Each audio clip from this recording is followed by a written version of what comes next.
What's up? Welcome back to the channel. So, I wrote my own fucking tune for once. So I used half of the tune I paid for and then looked online and just made it a little heavier and I boosted.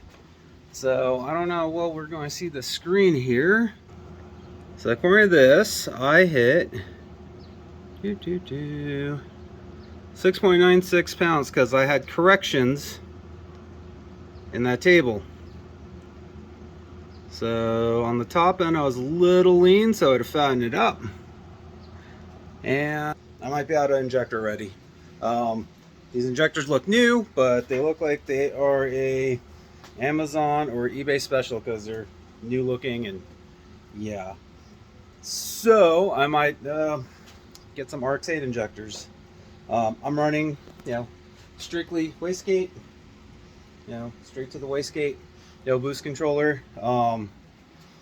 So yeah, I mean, wow, it felt good driving. I take a really shitty clip while driving because I'm trying to look at if I'm overboosting. I turned on the overboost protection and whatnot.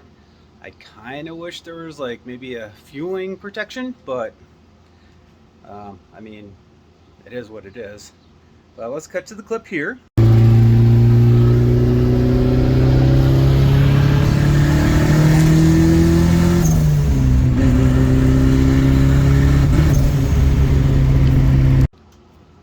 So, yeah, it makes turbo sounds. It actually boosts. It actually pulled way better than it ever did before, NA.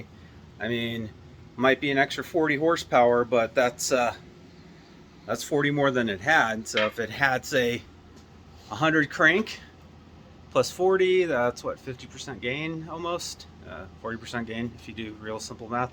But yeah, people, making sounds and everything. I'm stoked. And then in case I didn't show it, I end up making new hoses with clamps so it doesn't blow up the PVC valve. And I think I might need to get a check valve for the brake booster. And then my brake booster might need to be replaced anyways because when I step on the pedal it whistles like it's leaking and it's annoying. But yeah, it felt so good to spend all this stupid time fabbing some terrible eBay kit to make everything fit perfect and whatnot, and love it when something fucking actually works. But there you go, people, fucking ran. So until next time, peace out.